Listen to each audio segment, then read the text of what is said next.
going on, everybody? Your boy Halo, back at it. Another episode. What is this? Episode 5? Yeah, so we're doing the Dansliff quest. We're just continuing where we left off. But how aware of this was the Animo Archon on receiving this gift? And how much did he give back in return? Faith doesn't ask for anything in return, though, does it? As long as the gods have a clear conscience about it all, there's nothing I can say about it. Shh! We're about to enter the cathedral! Don't say anything bad about the Animo Archon! And actually, the Animo Archon is... never mind! I never specifically said I would enter the cathedral. I'll leave you two to mingle with the sisters. Huh? You are the honorary Knight of Mondstadt. They will surely allow you to poke into these affairs with their utmost trust. Having me tag along would only make them suspicious. Correct. And just as our little friend said, I might say something bad about the church at any time. When a non-believer steps onto holy ground, the result is never pretty. I have never received the favor of the gods in the past. I don't see any reason I would need it now, or in the future either. That's enough about that. While we've been chit-chatting, the Abyss Order continues to act. Okay, then we'll just go in ourselves and ask around. I should warn you about one thing. Don't go mentioning the defiled statue inside the cathedral. The Church of Favonius wouldn't ignore the matter of the statue. But if they rashly tried anything against the Abyss Order, it would only ruin whatever element of surprise we may have. Also, meddling in the affairs of the Abyss usually doesn't end well for anyone. Alright, we are here. Well, you know, we did just watch Dansliff, that whole thing, but I had to quickly go do something. So we're back at the cathedral, technically. But yeah, let's just go in here and see what's up. Alright, so we're just gonna talk to Barbara. The goat Barbara. Can we get a W in the chat for Barbara? Honorary Knight! Hi, how have you been? Do you need anything today? But I should first make it clear that if you need to borrow the Holy Lyre to Hermel again, we cannot oblige. It seems she hasn't realized it's just an illusion. Oh, we're here to ask some questions about something. Barbara, have you heard about the first field tiller? What's that? Field tiller. What does it do? Of course you wouldn't know anything about that. Okay, next question. Has the church ever lost a statue of the Seven? Huh? You're here to ask about that old story? Well, I didn't expect that. That was such a long time ago, barely anyone mentions it nowadays. A long time ago, there was indeed one statue of the Seven that disappeared one night without a trace. Nearly every member of the church joined the search for it, but it was never found. In the church's records, as you might assume, this incident has been called the Lost Statue of the Seven. Of course! Of course? Nothing?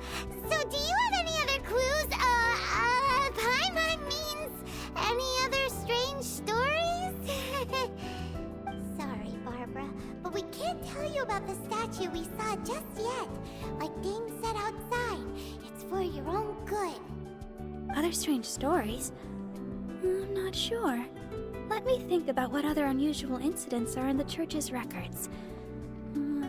Oh, the Tyrant's Final Fury?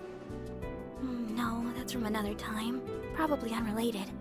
The Tyrant's Final Fury? Oh, this refers to a time of great danger that engulfed old Mondstadt, the place now known as Storm Terror's lair.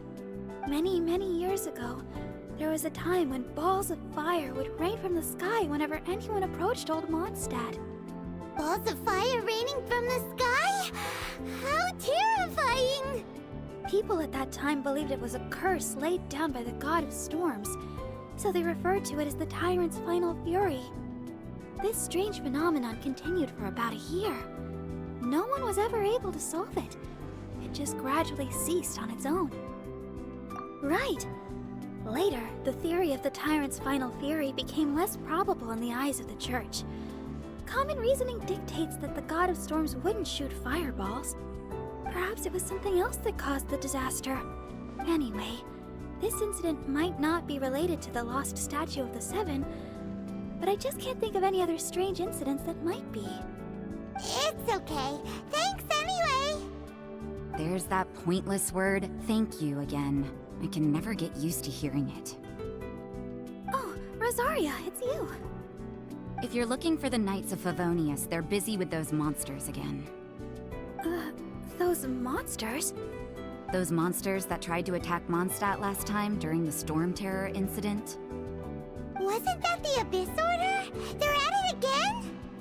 Indeed. They're gathering in Wolvendom, causing great unrest among the wolves.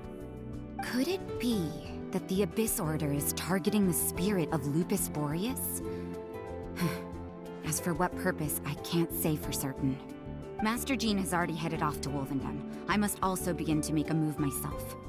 Then I will go as well. Master Jean said you should stay at the church and continue your work with the clergy. But you're also a member of the clergy. Right. We'll go give Master Jean a hand. Oh, okay. If the honorary knight will be there, then... But please, everyone, be careful. May the Animal Archon protect you all.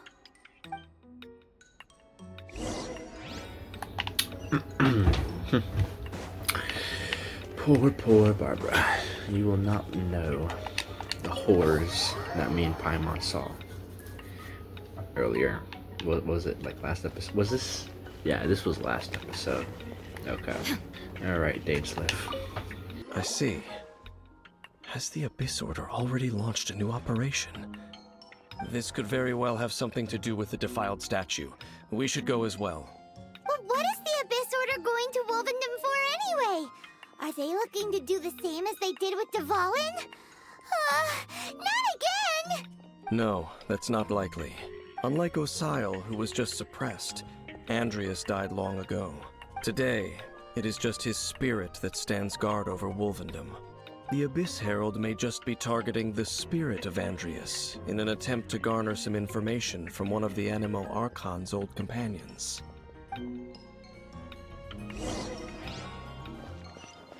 Razor, my boy Razor. Let's see if Razor will show up low-key, because my boy is kind of homeless, so... Whew.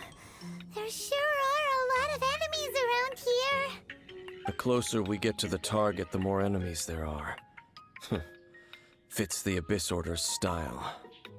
Yeah, let's go! I'm not going any further. Huh? Why not?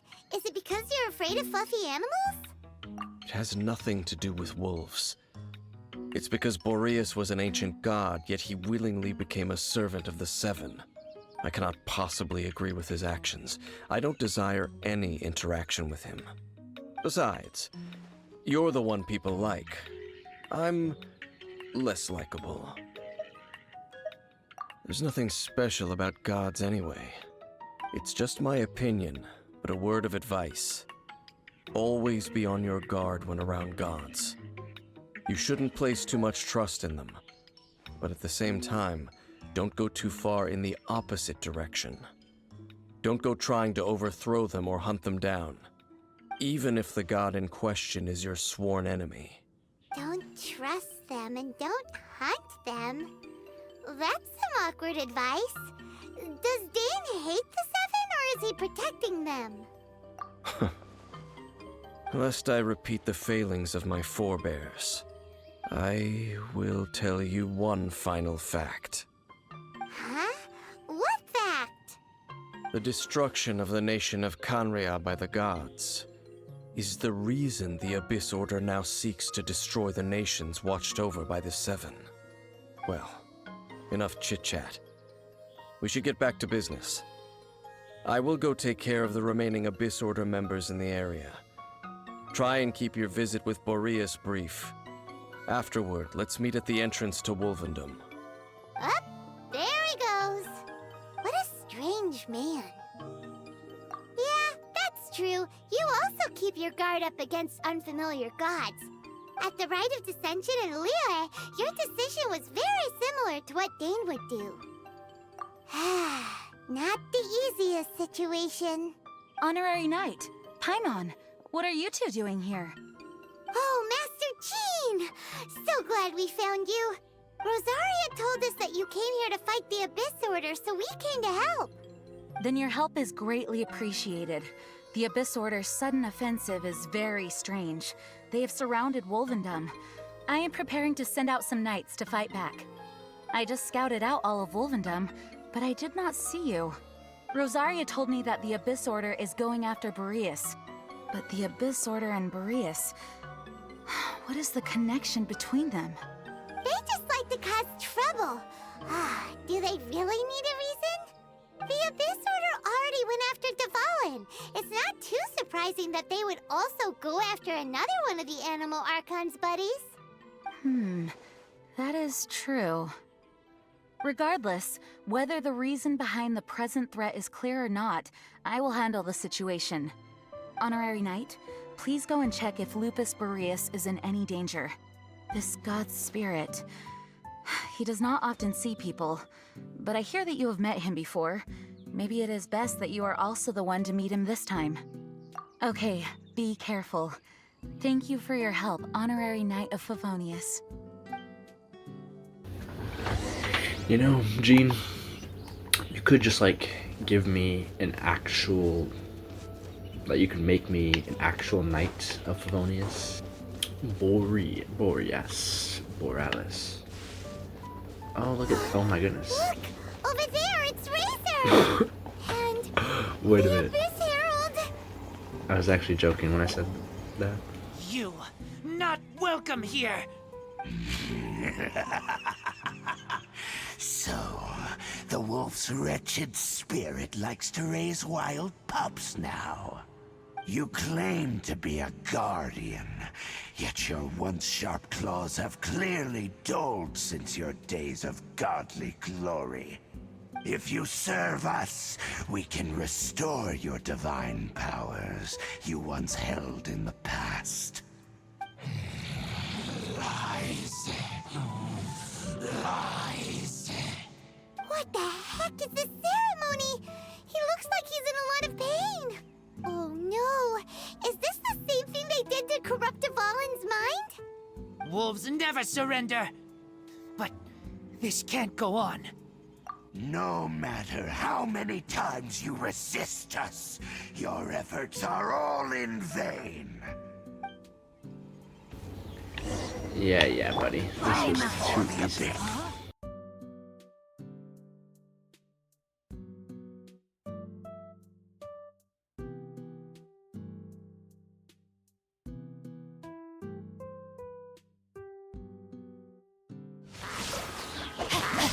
Let me weave you off. Illusion shattered! The ceremony was interrupted. How fortunate for you. How does an old spirit have such determined will? No matter. This is but a small unforeseen variable. Our grand scheme will not be affected. It disappeared again! Thank you. You came. Just in time. Human Lupercal. I am ashamed that you must see me in my present state. But still, the Abyss Herald underestimated my strength. Lupus Boreas never refuses trial, but scary outsider, not respect trial rules. I too didn't see the trap. Wait, so you mean the Abyss Order had everything prepared to corrupt Lupus Boreas' mind then lured him out under the pretense of challenging him in a trial? Thank you. In the future, my claws must get sharper. You smelled danger and came here? No, we heard about the danger. Paimon's nose doesn't even know what danger smells like. Besides coming to help, we actually have something to ask you about too. Excuse us, Mr. Wolf God. Do you know anything about the first field tiller? I pay no heed to the contraptions of humans. I know not what this field tiller is. Though there was indeed one human-made machine that I can never forget. It entered into my proving ground by accident, and I mistook it for a challenger. But it could not think, only fight. It was designed as a pure killing machine from top to bottom. I eventually damaged it greatly with one of my attacks. Before it fell to the ground, it fled the proving ground. By the sounds of it, it's possible that could have been the very first field tiller, right? Missiles. I do not know this strange word. As I said, I pay no heed to the contraptions of humans. It could spin, leap high into the air, and even shoot fireballs. Although no match for a god, it was stronger than even many who wield visions. Fireballs? Hey, didn't we hear this somewhere else recently as well? Anyway, this pretty much proves that the first field tiller came to Mondstadt, doesn't it? It sounds like the first one was way stronger than the mass-produced ruin guards that came after. But in this story, it was damaged at the proving ground while fighting the Wolf of the North. Don't know, but did we help? Yes, you were a big help. Thanks. We need to keep investigating something super important. The Abyss Herald may have left, but the Abyss's forces are still attacking. You two be careful. Yes, I smell more danger. Bigger danger. You two also be careful. Well, that was some good intel. Quick, let's go tell Dane. Alright. No, we are not challenging you yet. We actually did that off camera. Alright, Danesley boy, got some intel for ya. Dane, there you are. Did you see Master Jean? I saw her, but purposely avoided her. As both the Lion Fang Knight and acting Grand Master, she naturally would have some reservations towards me. If I'm not careful, one day I may find myself becoming the object of one of her investigations. But back to the matter at hand. I defeated some of the Abyss forces, but wasn't able to gather any information. Did you have more success?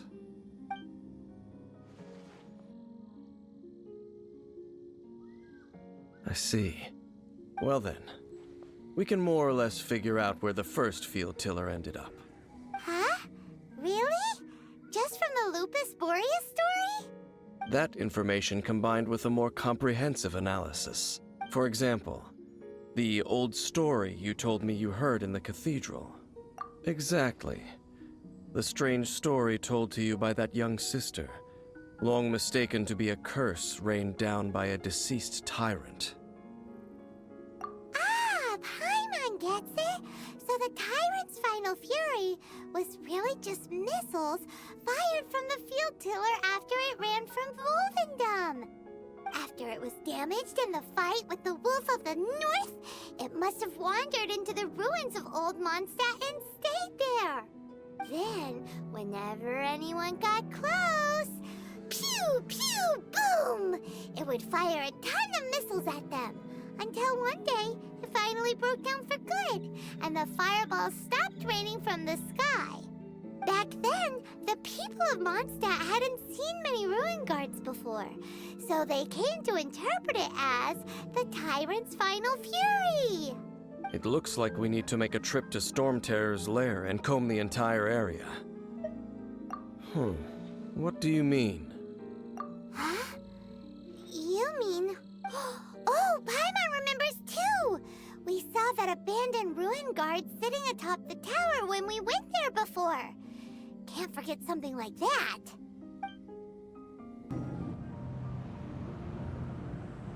This is it, right? Okay then, use your elemental sight to look for the eye. Ooh, so what did you see?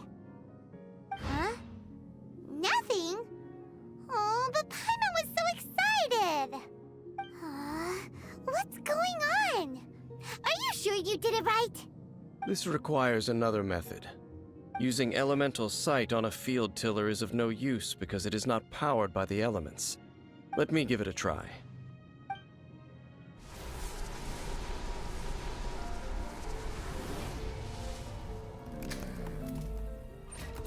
And done. Wow! It's The very thing the Abyss Herald has been seeking all along. The eye of the first field tiller. All of the ruin guards today are just replicas of this machine.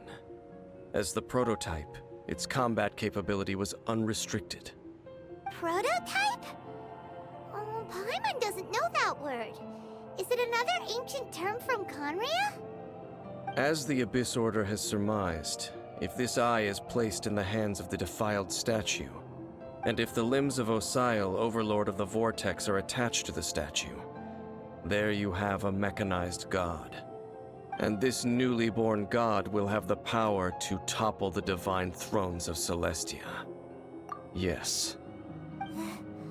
Then, what should we do with this eye?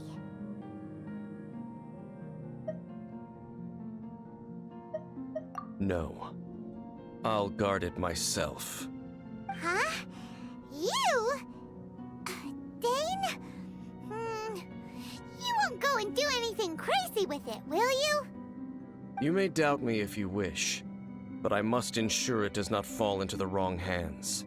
No matter where we may hide it, they will find it. And as for the Church of Favonius, well, you know I don't trust them. Oh, right. But our work isn't done yet. To avoid any further repercussions, we must also take care of that defiled statue. We can't have the church get involved. Let's handle it ourselves. As for what I mean by take care of it, naturally I mean to completely destroy it. Destroy it? That's a statue of the Seven! As well as being a really important cultural relic, they're actually divine too! Well, good thing we didn't tell Barbara earlier. Otherwise she'd be going completely bonkers right now! Do the Seven really expect me to help them look after what belongs to them? Let's go back to those ruins and destroy the inverted statue. If we are lucky, we will also run into that Abyss Herald. I'll make sure it doesn't get away this time.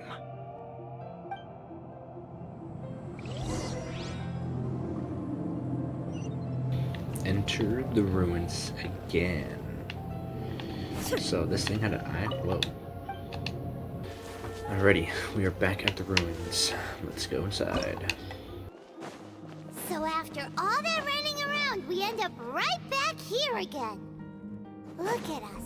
We barely escaped this place last time, and now we're strolling right back in. Gee, surely we must be some of the bravest adventurers in all of Teyvat. That or the stupidest. To get to that creepy statue, we just need to follow the path we used to escape last time. That should take us right to it. Yep, that'll work. Let's go. And remember to be on your go. Looks like we're here. An eerie, lifeless, dark chamber. I understand the evil aura you were describing earlier. Oh, such such a scary place. Be careful to not be overwhelmed by the power of the defiled statue. The Abyss Herald. It's here. You sense correctly. You are just as vexatious as ever, Dainsleif, enemy of the Abyss. I sense your soul is stained by terrible bloodshed, perhaps from your darkest nightmares. Unless... Oh, and something far more dangerous. You reek of a corruption familiar to me. Then we are the same. We're both dangerous. But dangers from outside of the Abyss Order must be caught and caged. It is your words that forever reek of corruption. Time to silence you! Bow before the Abyss! Rain outlines your... Eyes on me!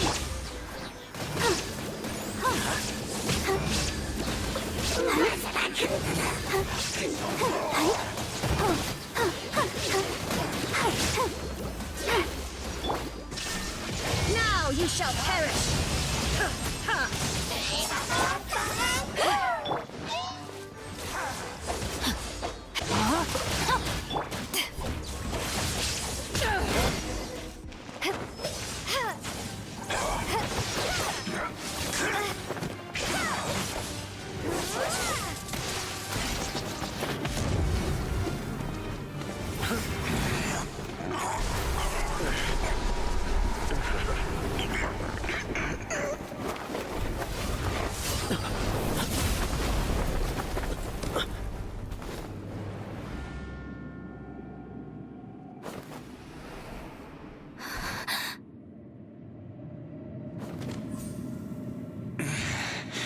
Prince. Hey! Could that be? Lumine.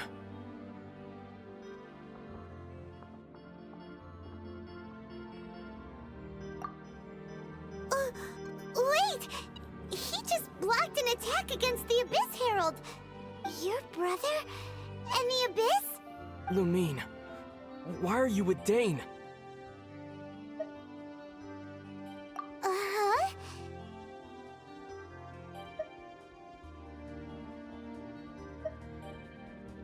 Your brother knows Dane? Ether. We meet again. What's going on here? Dane knows him too? You shouldn't team up with this man. He is my enemy. Ether.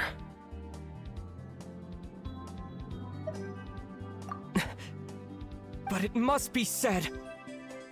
Don't try to stop me. Don't try to stop the Abyss. That man Dainsleif was the Twilight Sword, one of the royal guards of the final dynasty of Conria. 500 years ago, he failed to prevent the destruction of Conria. A curse of immortality was laid upon him, to forever wander the wilderness, while he watched the people he was supposed to protect turn into the monsters of the Abyss. You're saying Dane is from Conria? The same Conria that was destroyed 500 years ago? And you said the people turned into monsters? You're trying to tell Paimon that the Abyss Order is not only related to Conria, but is actually the people of Conria themselves? And the whole thing about Dane being your enemy... Paimon's so confused. Home. Yes, of course. Home is wherever we are together. But I cannot go with you to the next world to find a new home. At least, not yet. Until the Abyss has engulfed the thrones, my war with destiny will see no end. Listen to me, Lumine. I have already traveled through this world once. Once you reach the end of your journey as I did, you will see for yourself the true nature of this world.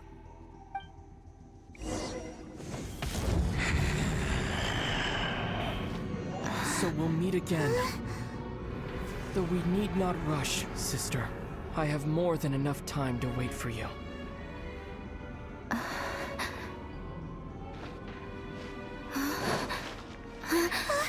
We have always had enough time.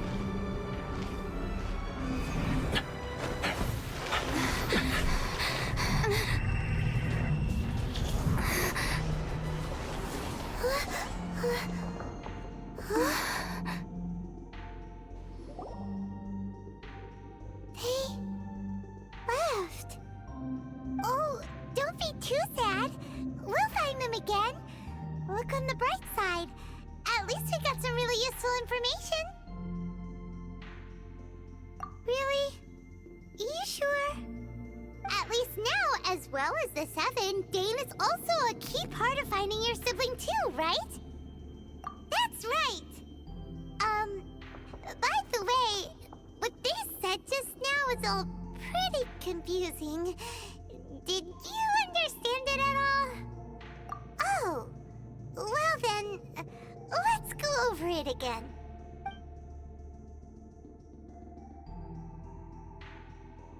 First off, that Abyss Herald called your brother Prince. It seems like your brother is leading the Abyss Order. Even the Abyss Herald answers to him.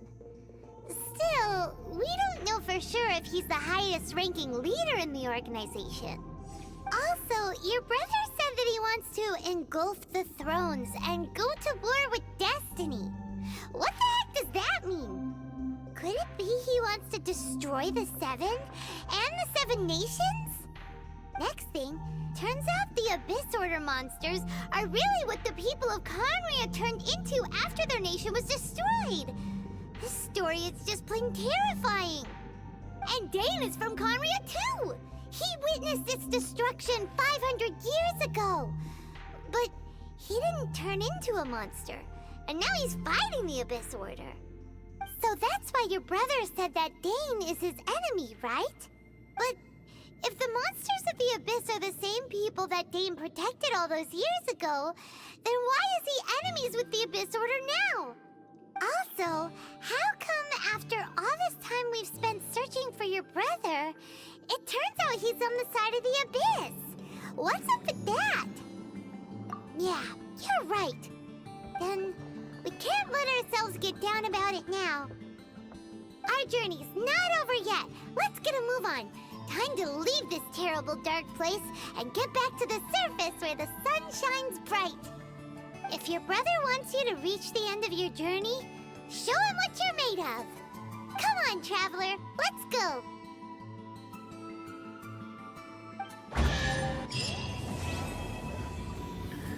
Man. What just happened? Dude, that's so crazy. I mean, well, we kind of knew, right? At the end of the Mondstadt thing, you know, we saw Aether with the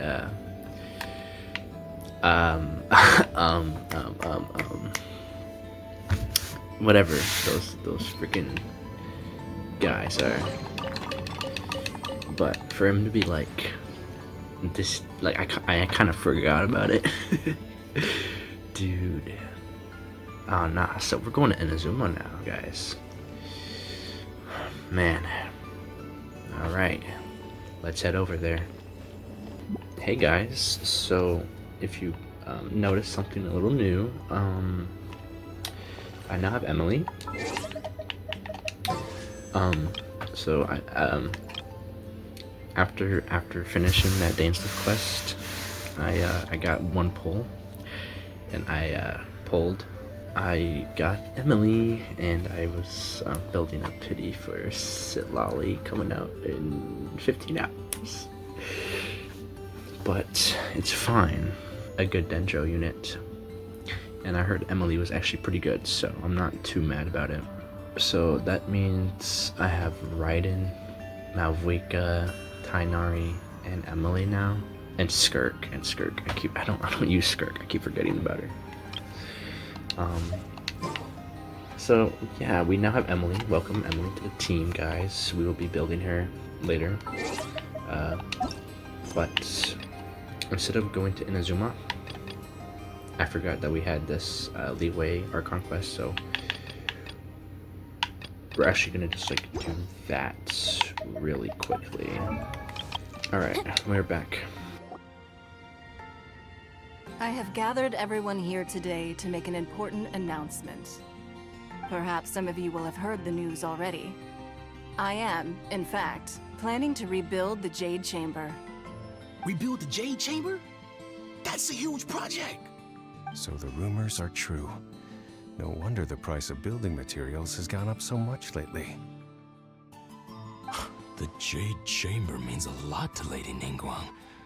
Getting involved in this would be a huge opportunity. Lady Ningguang, is there any way we can be of service? Patience.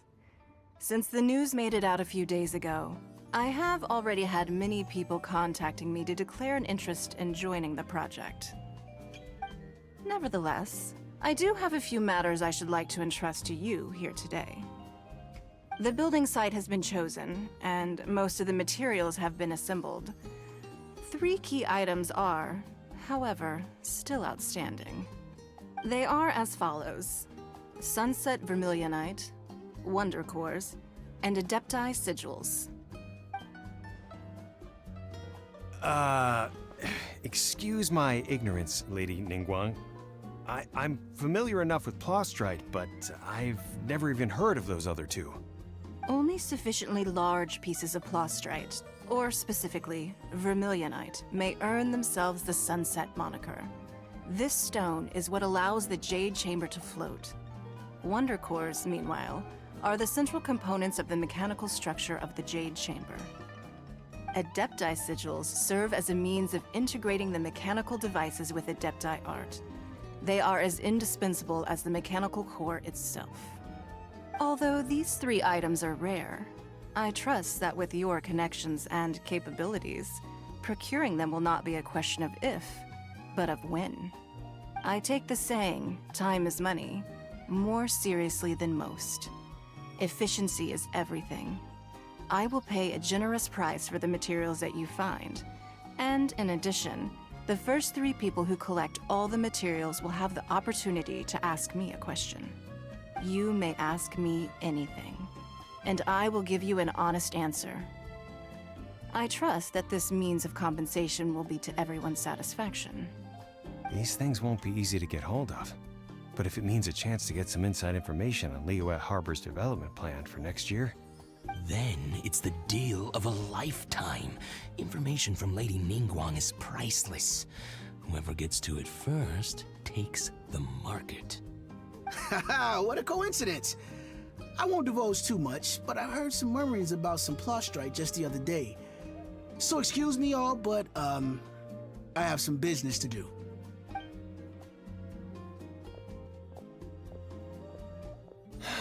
No. We better move quickly, or this opportunity will be snatched away from us. Ningguang's rebuilding the Jade Chamber? This is a huge deal! Let's get involved! So you heard my announcement, did you? What do you think? Interested? Yes. Providing the question pertains to something I am knowledgeable about. Really? Ooh, then Paimon will ask you about how to run a business! Then we'll never be short of Mora ever again. Of course. But how much information I share with you will depend on your performance. The construction of the Jade Chamber requires a great deal of space. The abandoned mine outside the Golden House has been selected as the building site. Once you have collected the materials, please take them there. I have other business to attend to now. Otherwise, I would gladly escort you to the site in person. When you do arrive, please seek out my secretary. Remember, this is a race against the clock. A rare opportunity presents itself to you. Do not let somebody else snatch it from your grasp. Ningguang seems super busy. Come on, we'd better get going. First, we gotta get out of Eugene Terrace. Huh? Look! It It seems like there's something kind of fishy going on over there. Ma'am, you seem like an eminent and distinguished young lady to me. I can see that you're easily gonna win this procurement contest Lady Ningguang has set up. As it happens, we have some information about the materials that I really think might interest you. Come on, let's find somewhere a little more private, and we can get down to brass tacks. No, I don't need it. Don't be like that. Hey, come on! Don't go! Why don't you stand there after her? Oh, right, yeah.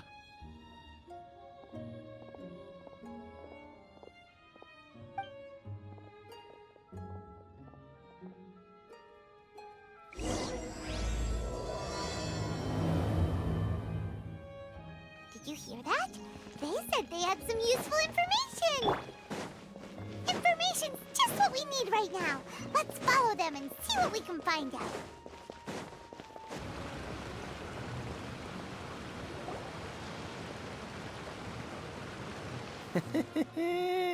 Well, will you look at that, ma'am? Nowhere left to run. Don't worry, we're not bad guys. You give us some mora, we give you a little info. Everybody's a winner. Boss, I got a bad feeling about this. Look at her, the white hair, the energy she gives off. I'm telling you, there's something different about her. So what? She's loaded. How are we ever going to repay those gambling debts if we just let money walk away from us, huh?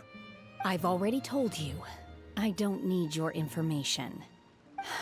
If you still can't grasp that, I'm happy to repeat it in a way that won't be so easy to forget.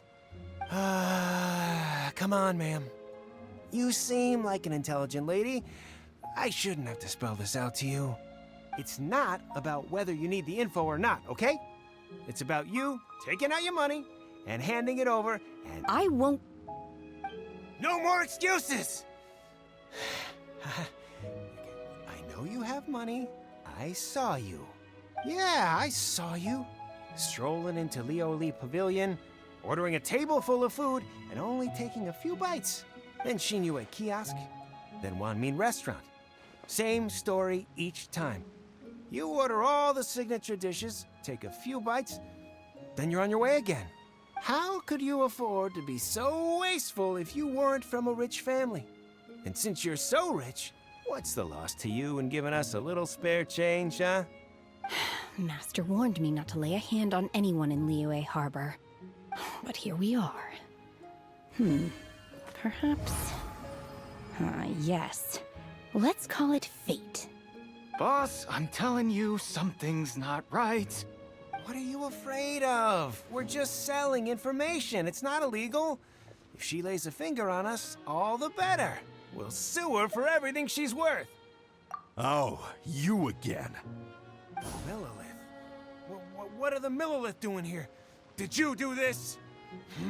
You ought to mind your own business. I swear! Silence! How dare you threaten innocent civilians? You're coming with us. No, don't be angry, sir. Please, let me explain.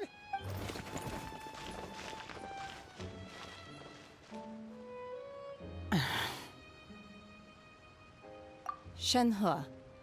Shenhe? My name. Oh, so your name's Shenhe.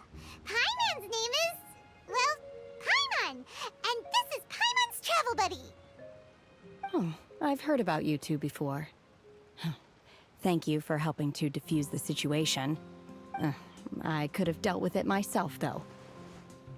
I suspect smashing his head against the ground a handful of times is all it would have taken to get him to surrender. You can't do that. That's way too violent. This is Liyue Harbor. There are laws against that kind of stuff, you know. Laws? No, apparently not. Really? So how exactly have you... That would be my stomach growling. I haven't eaten enough. She's so honest. Wait, that's right.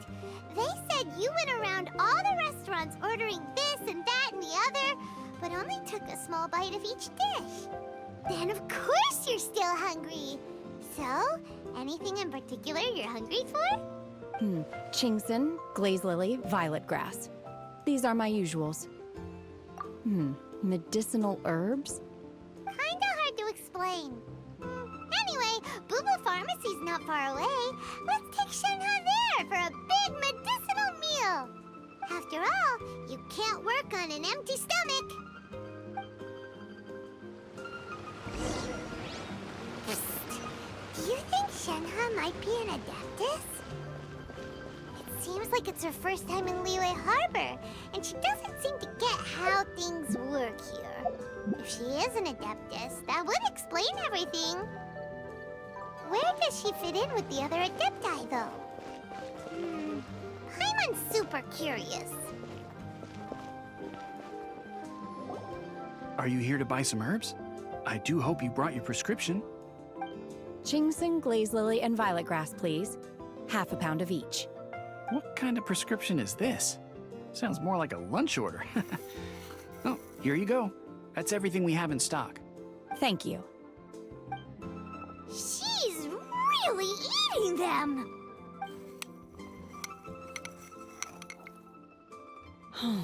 My hunger has now abated. Thank you. Rather awful. Though they were not completely devoid of sweet fragrance. After consuming a large quantity of them, bitterness is all that remains. So, how come you chow down on these and barely touch the restaurant food? If Paimon had enough Mora, Paimon would go to the fanciest restaurant in town and order a whole table of food and eat it all in one go! Because I'm not sure whether I will remain here in the future. The food of the mortal realm is most delicious, but should I return to the mountains, yearning for the food here shall only pose an obstacle to my continued spiritual development. Sampling each dish in order to appreciate its taste is enough. Return to the mountains! That proves it! Paimon knew she was an Adeptus! Enough about me. What are your plans from here? Oh, right! Paimon almost forgot! We came out to take part in the Rebuild the Jade Chamber competition! And now we're probably super behind because we've been held up for so long. I see. I heard something about the contest when I was passing by. Yep! You get to ask Ningguang any question you want if you win! Were you interested in the contest too, Shenhe? I came for the rebuilding of the Jade Chamber, but until this point I had no intention of joining a contest. However, you have shown me your kindness, and I would now like to lend you my assistance. Oh, don't worry. I ask for nothing in return. Wow! You really don't have to. But having an Adeptus help out will make things a whole lot easier, so... Then let's not delay. I have a plan. Great! Paimon bets this is gonna be the awesomest plan ever! I am not sure whether or to what extent this plan can be classified as awesome. I do, however, believe it will be highly effective. We simply need to dispose of everyone who is currently ahead of us. Then, we alone shall become the victors. Veto! That is not acceptable! Not by a long shot! Really? But I hear that competition is in essence about conflict and one-upmanship. Look, we want to win this competition fair and square, okay? Sunset Vermilionite, Wonder Cores, and Adepti Sigils. Let's start at the top of the list and work down.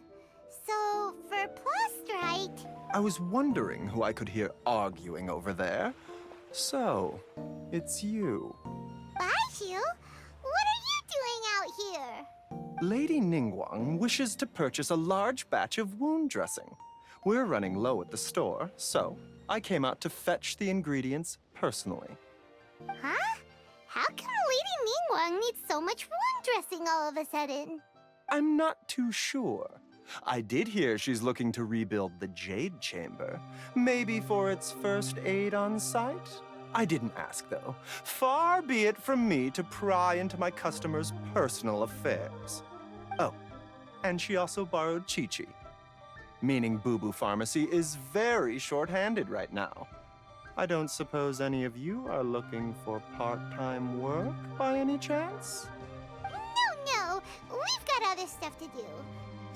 While you're here though, you seem to know a lot. Have you ever heard of something called Sunset Vermilionite? Ah, the variety of plostrite used in the Jade Chamber, yes?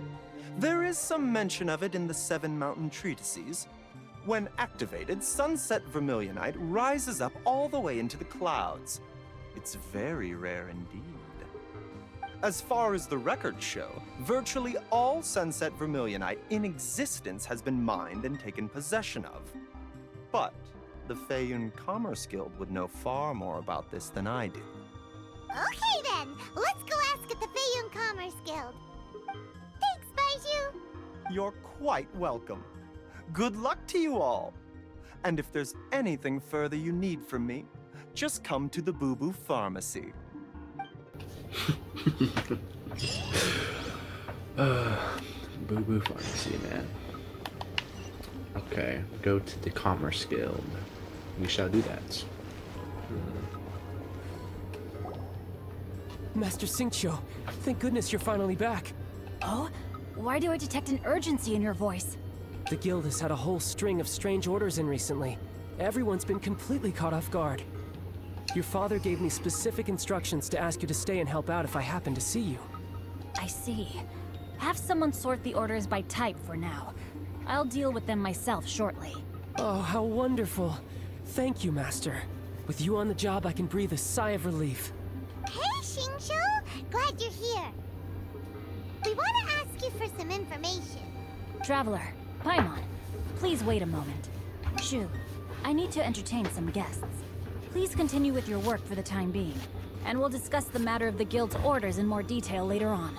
Understood, Master Xingqiu. Then I will leave you in peace. I wasn't counting on finding you here today. What's going on? And how, pray tell, may I be of service? Xingqiu, have you ever heard of Sunset Vermilionite? Oh, I see. So you've entered Lady Ningguang's contest as well. As well? Do you mean...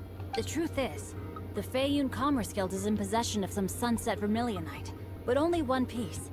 We are holding it on behalf of someone who has asked us to put it up for auction, and a lot of interested parties have already come to us inquiring about the price. At the end of the day, it all comes down to supply and demand. In this case, I'm guessing the final transaction price may be in excess of 500 million mora. 500 million?! Honestly, I would recommend that you don't bother bidding on this one. The price is greatly inflated, and it's just not worth it. But without any Sunset Vermilionite... Don't panic. I don't suppose you've ever heard of Sea Gazer? Who? Sea Gazer was once very close to Mountain Shaper, but if I am not mistaken, he has already passed away. Yes, precisely. I didn't know anyone else knew about him. According to records of drifting clouds, Sea Gazer once built an abode to store his rarest and most exquisite treasures, among which was some Sunset Vermilionite. After Sea Gazer passed, the abode was abandoned, and its location was lost to time. Luckily, I came into possession of a stack of folk history books just recently. They make some oblique references to this lost abode, and after cross-referencing them against each other, I'm now fairly certain that it is situated in the Lisha area. That's great! But is it really okay for us to just go and take his treasure? Wouldn't it be a little, you know, disrespectful with him being an Adeptus? You needn't worry. As far as I understand, Sea Gazer was very open-minded. Even while he was alive, he wouldn't have let something like this bother him. Open-minded?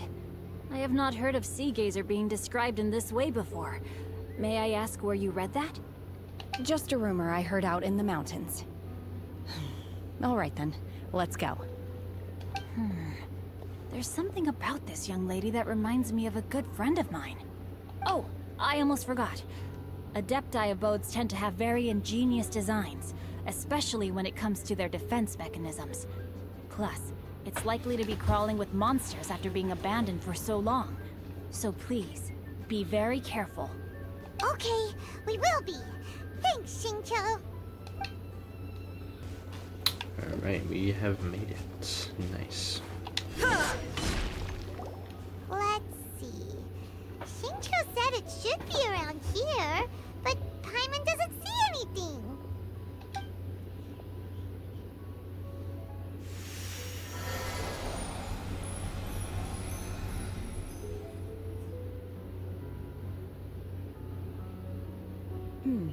This place was hidden using a special Adepti art. But now that I have removed it, we can inspect the area more closely. Wow, that's amazing! Yep, let's take another look around. Hey, look! Is that a new Sealy over there?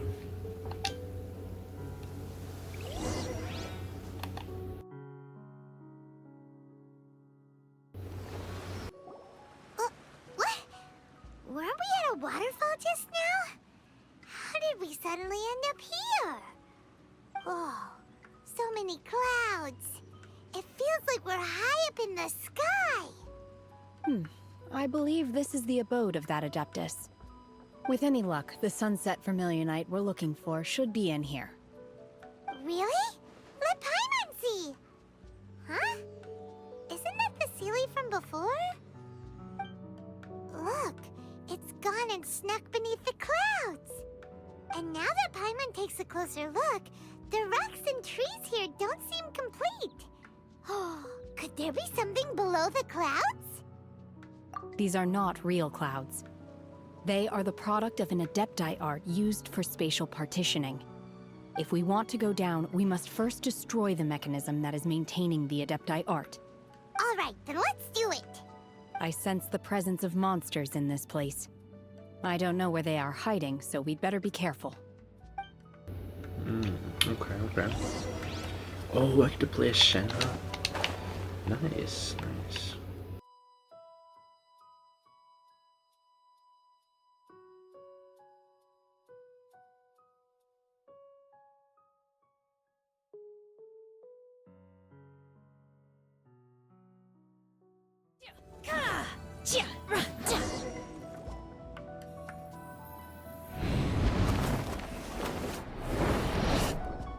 Whoa! We're gonna fall!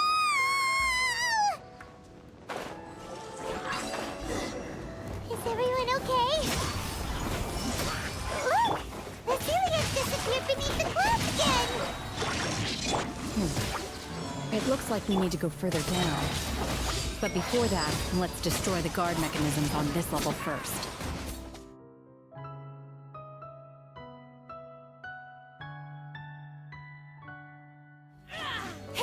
Unleash!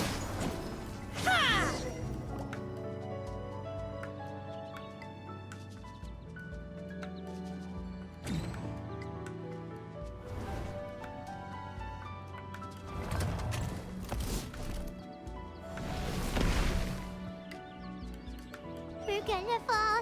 This time, we're really gonna fall. Ah! So high. Luckily, there was a pool of water at the bottom. Otherwise, that could have ended very differently. Huh. Something looks different about...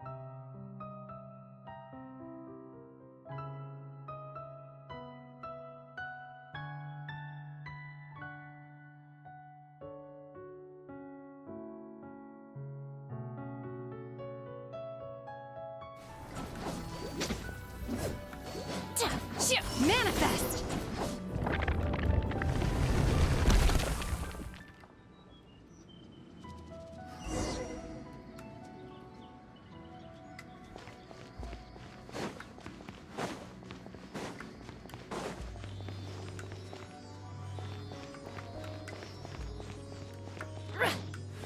Look, over there! Could that be the sunset vermilionite?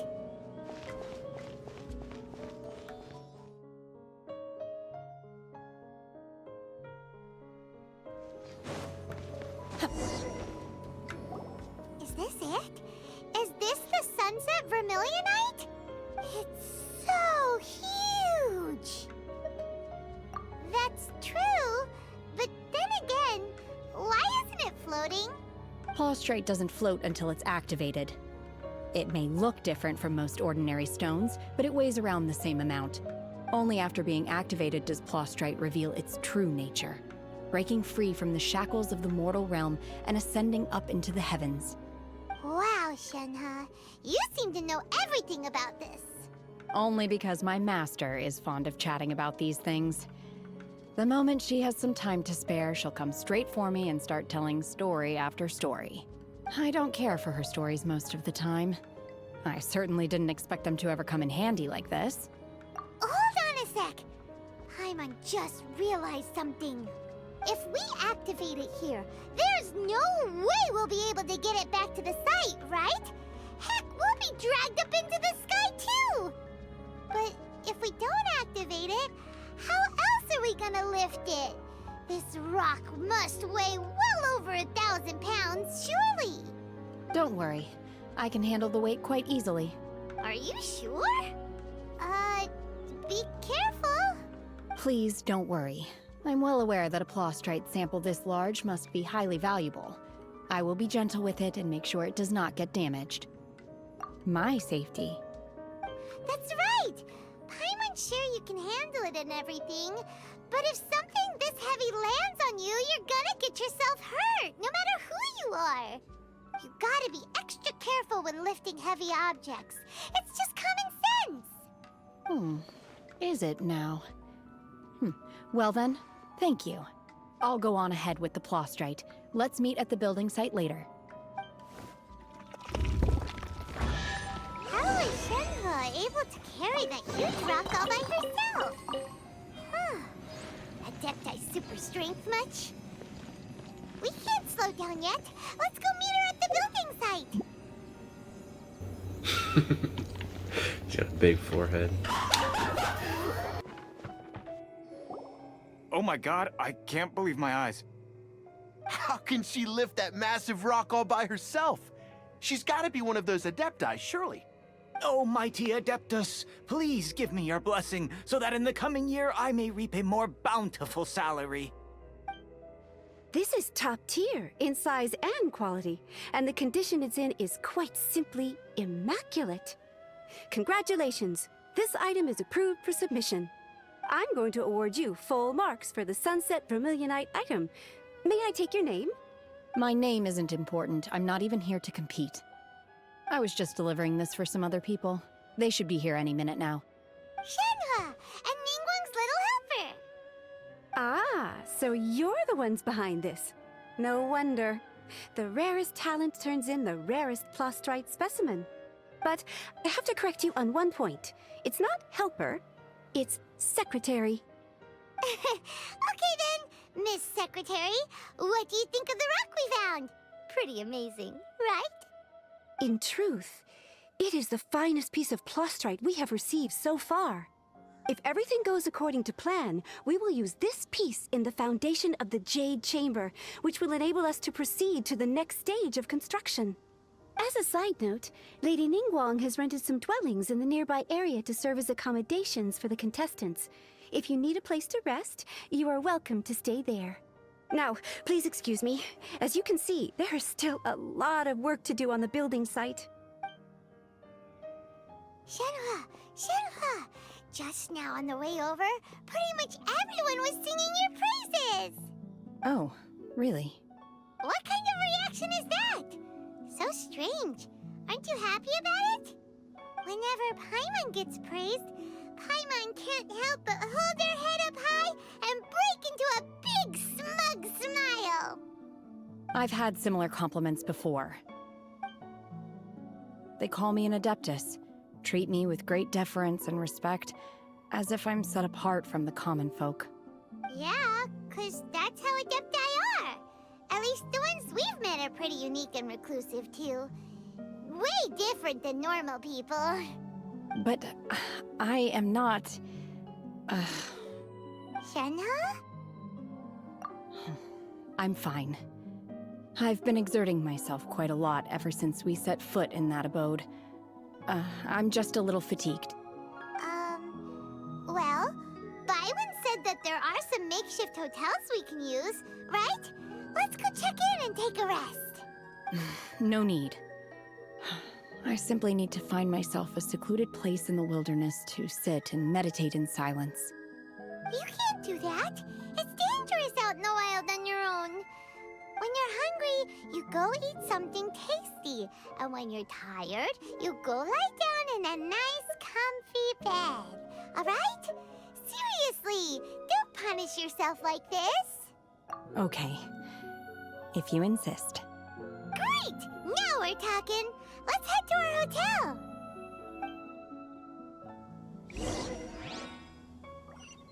Do we get a free hotel? It's pretty nice. Hi there!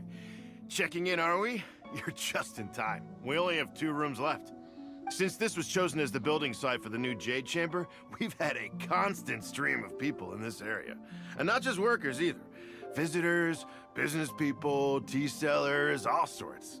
So, business is booming for me today. Very few vacancies. You're lucky you got here when you did. Great! One of your rooms is still being cleaned. I guess it should be ready within the hour. The other room is just through the door on the left. Here are your keys. All right. Hope you enjoy your stay. Please excuse me, I'll leave you to it. Shenhe, you should go get some rest. We'll hang around outside until the other room's ready. Paimon's gonna go see if there's anything good to eat around here. Paimon couldn't help but notice one of the guests walk in with a huge grilled chicken drumstick before. Let's buy one for Shenhe too. She can have it as a midnight snack. Or save it for breakfast tomorrow. All right. I will head to my room for now. If you need anything, don't hesitate to disturb me. I'm a light sleeper. I will hear if you knock on the door. See you tomorrow. Hey! Isn't that Cloud Retainer? What's she doing here? Let's go and say hi.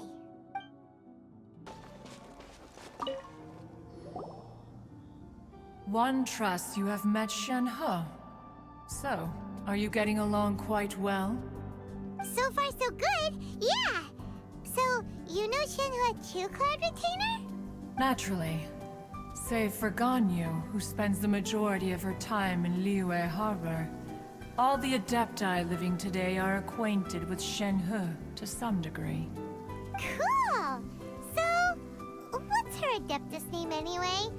Calling her Shenhe feels kind of friendly, but also kind of disrespectful. So Paimon's thinking maybe it'd be better if we called her by her Adeptus name instead. Her Adeptus name? Why, pray tell, would Shenhe have an Adeptus name? Don't all Adepti have a special title they go by? On this latter point, you are correct. However, Shenhe is human. Oh, right. Wait, what? What? You knew already? So is Paimon the only one who didn't know? Do you mean to say that she presents differently from ordinary human beings? Well, to start with, her problem-solving methods are extremely direct. Ah, yes. She was like this all those years ago when one first met her. In this respect, she has not changed. One first found Shenhe by chance in a cave. One was passing by and sensed the presence of a god's remains. Being of an ever-vigilant disposition, one entered immediately to inspect the scene. Inside was Shenhe, then aged around 6 years old.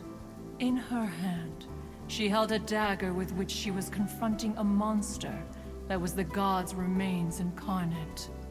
That sounds so dangerous.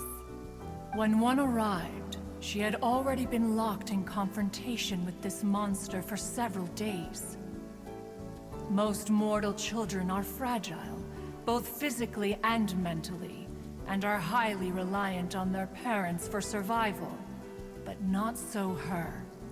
That she was able to endure such terrible danger was due not only to her strong willpower, but also to the bloodlust and homicidal instinct with which she was born.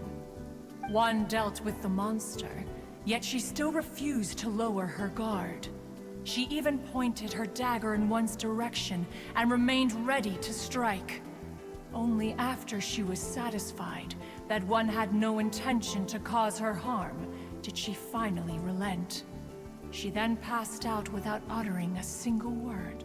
In other words, if you hadn't passed by that day, Shenhe might have... Not necessarily. Upon one's arrival, one could sense that the god's wrath was gradually receding. Even had the stalemate continued, one suspects that Shenhe may have still emerged the victor of the confrontation. That's still so dangerous, though! Why was a tiny little kid battling against the wrath of a god in the first place?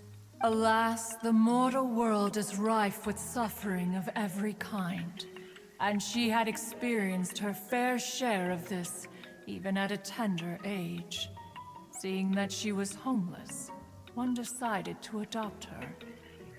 Indeed, it is one to whom she refers. Shenhe has an extraordinary constitution, making her well adapted to practicing the Adepti arts. All the Adepti cherished her talents, and so we were willing to train her. However, her homicidal urges did not subside with age. Rather, they grew stronger day by day. Mooncarver once performed a divination for her. He declared that her fate is to bear the curse of calamity. Consumed by malevolent energy, she is prone to bring harm to those around her. Such is the magnitude of the danger this poses, that her soul must be bound with red ropes to keep her homicidal instinct at bay. The red ropes have indeed served to keep her calmer and more content. They also seem to have rendered her somewhat inexpressive. Perhaps the red ropes are so powerful that they have suppressed some of her other emotions as well.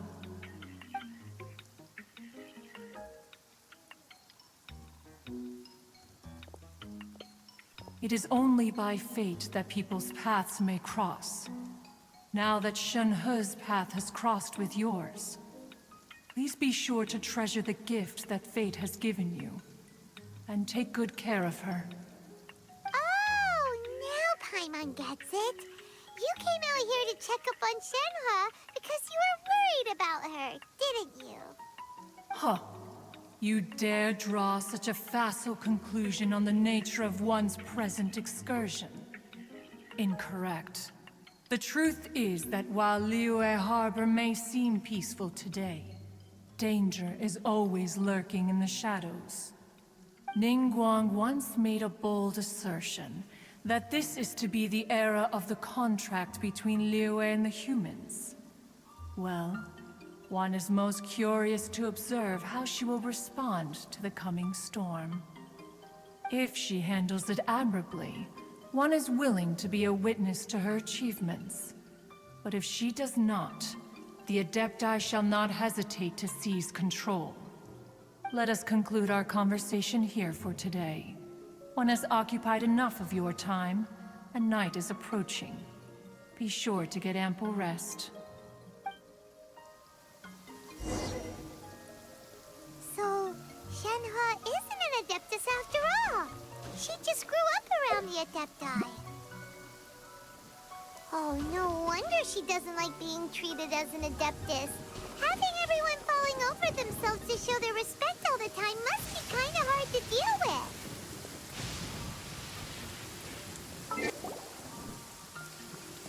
Hey! So, Shenhe... Master has relayed my situation to you, I take it. Oh? How did you know? I'd intended to wait until you came back before going to sleep, but I didn't hear you come in. I was worried that something may have happened to you, so I went outside to check and caught sight of my master. On top of this, you have been acting very strangely around me this morning, causing me to suspect that my master must have told you everything about me. After all, Master is... very talkative. Sorry, Shenhe. Paimon had you down as an Adeptus this whole time, but it turns out Paimon was wrong. It's okay. I don't mind. The fault is mine for not explaining everything to you sooner, because in my experience, trying to explain is a futile pursuit. Still, though you mistook me for an Adeptus, you never treated me as distant and unapproachable. Instead, you treated me as you would a friend. For this, I am very grateful indeed. To be fair, we've met our fair share of real Adepti, too. Anyway, now it's settled. From now on, you're our friend. Whether you're an Adeptus or a human isn't the important thing. First and foremost, we're just plain old friends. Got it. Although I don't know quite what it entails in terms of what I have to do, I must say I like the title friend very much indeed. Great!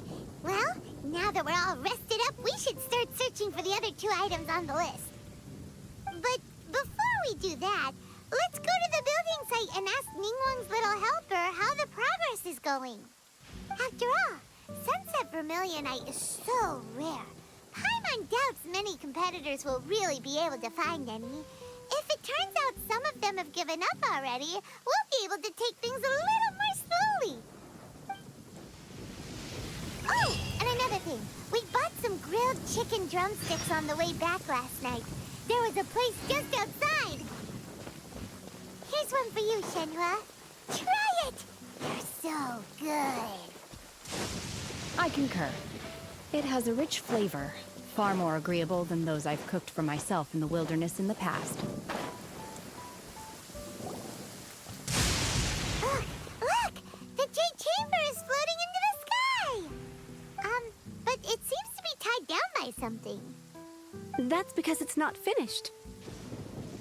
Hey, Byron! And hey! People Paimon doesn't know? Given the enormous scale of the Jade Chamber, we split the construction work into 2 phases to make sure the structure remains balanced. Before we find some suitable plastrite, we build the Jade Chamber's keel at ground level. Once the plastrite is ready, we place it into the keel and let the partially constructed Jade Chamber rise up to the height of the surrounding mountain peaks. The remainder of the construction work is then carried out at that altitude. Once everything is ready, we release the iron tethers and allow the Jade Chamber to rise to its target altitude. Miss Bywin, we've brought some new materials to submit. One moment, I'll be right there. The construction work has only been able to progress this rapidly thanks to the plastrite provided by you. Lady Ningguang is most grateful and looks forward to seeing more of your work. Wow, can't believe you sourced the plastrite so quickly. It's the key piece of the puzzle. Looks like you beat us to the punch. Wait, I know you. You're the one who fought against the Vatuian Osile, right? Oh, sure enough, your reputation precedes you. Pleased to meet you. I'm Beto, captain of the Crux. Beto? Are you here to join the Jade Chamber contest too? Sure am. I happened to get my hands on a chunk of Sunset Vermilionite on a voyage a while back, so I figured I'd bring it over. Huh. So even though it's rare, we're not the only ones who managed to get a hold of it. Oh, I've got some introductions to do. This is the renowned Miss Yun, or Yunjin, probably the most famous figure in the Lyra opera scene. Greetings. These 2 are Paimon and the Traveler. I'm sure you've heard of them before. And this is... sorry, I'm not sure we've met. Shenhua. I am their... friend. Good to meet ya. Well, from today on, I guess all of us are friends. Miss Yun is also here for the contest. Turns out she needed to borrow a boat, so we came together. It's an honor to finally meet you both. I've heard much about you. Miss Shenhe, though we are only meeting for the first time, I have a feeling that we will get along very well indeed. To be honest with you all, I am in great need of this opportunity to ask Lady Ningguang a question. That's why I joined the contest. Thanks to my father's connections, I was able to acquire a specimen of the plastrite required. Fortunately, it was approved for submission, despite being a little on the diminutive side. Wow! So it looks like the 3 of us are competitors now. Excuse me for prying, Miss Shenhe, but are you competing as well? No, I don't have any questions for Ningguang. I just wanted to help her win. In that case, I have a proposal to make. Lady Ningguang said that the first 3 contestants to procure all 3 materials will be awarded the chance to ask a question. Well, there are 3 teams here. We can split the prize between us. Instead of competing against each other, we could work together to secure the top 3 places between us. What do you think? Sounds great, but how does that change things exactly? I think I see where you're going with this, Miss Yoon. The plastrite was the most difficult item to source by a long shot. Luckily, all 3 of us managed to get our hands on it. The 2 remaining items aren't quite so rare, so as long as one of us finds a way to source it, the other 2 can hop on the bandwagon. How'd I do? Is that what you had in mind? Precisely. Huh. Interesting approach. Okay then. All right, I'll go first. I have some leads on these wonder cores. From what I've heard, the core itself is really not that difficult to make. The hard part is getting hold of the ore used as raw materials. I'm gonna head back to the ship and ask Suling if he's heard of them. You guys... We will head into town and seek advice from Master Zhang of Hanfeng's Ironmongers. Thoughts? Wonderful. We'll split into teams then, and whoever makes progress first brings all of us a step closer to victory. I'm gonna take off. See you later. Okay, let's go! By the way, what question are you gonna ask Ningguang, Yunjin? I'm looking for a venue to host the performance of our new opera. Lady Ningguang has excellent judgment, so I would like to hear her opinion. Ooh, what's the opera called? Paimon wants to go see it. The opera is a labor of love by my father. He wrote it based on a popular urban legend about an evil spirit and an adeptus. It's called The Divine Damsel of Devastation.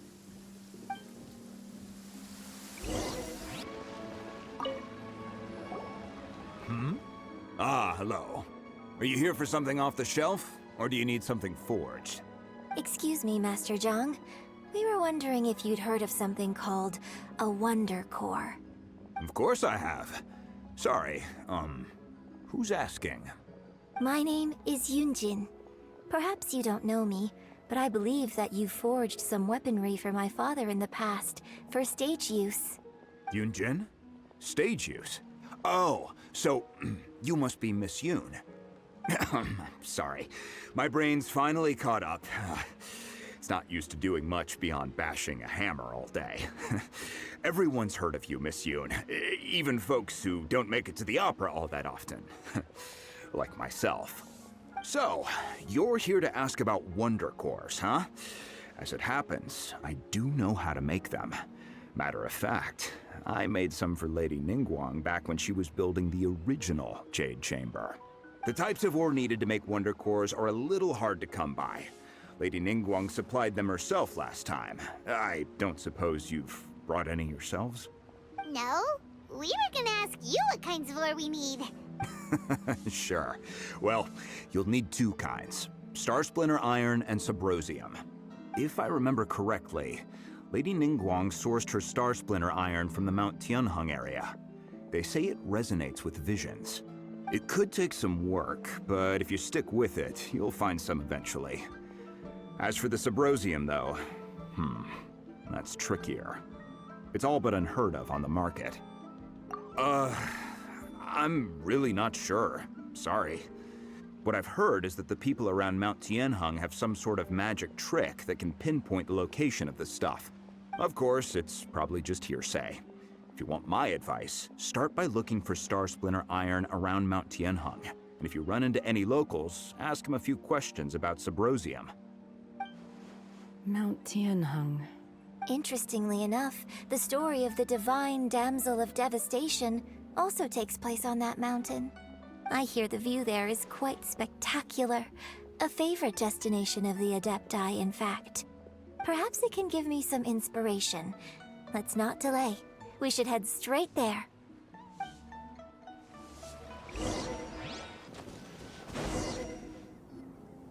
I came to Mount Tianeng once with my father as a child. I remember it being such a long climb that I could barely feel my legs by the time we reached the top. This is quite a trip down memory lane for me. Look at these majestic, towering peaks, and the gently flowing streams. It's like setting foot in paradise. No wonder the legend of the divine damsel of devastation is said to have taken place here. Adepti wander oft where mortals seldom stride.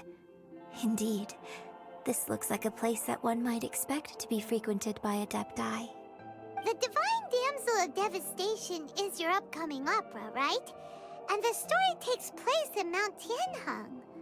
Huh. Seems like you have a real connection with this place. What's the story about, though? It's the story of a girl becoming a hero. Cool! A hero story? They're Paimon's favorite! The legend first arose in this area. It is said that there used to be a prosperous village on the mountain. In that village, there was a loving couple who were completely devoted to one another. One day, a terrifying monster appeared. The wife was out collecting herbs and was captured by the monster. Her husband was so distraught at the news that it broke his spirit and drove him to madness. The vile and vicious monster told the villagers, "If you want to live, you must sacrifice a child to me." What a nasty piece of work! Ugh. Paimon sure hopes this monster gets put in its place! But the monster was so terrible and so strong that all within the village were terrified of it. They had no choice but to give in to the monster's demand. Just while they were discussing whose child would be given over to the monster, a little girl suddenly stood up and came forward. No! Don't do it, little girl! Unbeknownst to anybody else, she was concealing an exorcist's blade. She approached the monster's lair, feigning fear and trepidation. When she finally arrived, she courageously drew her sword and entered into a fierce struggle with the monster, from which she eventually emerged as the victor. Her extraordinary abilities drew the attention of the Adepti, and they took her as one of their own.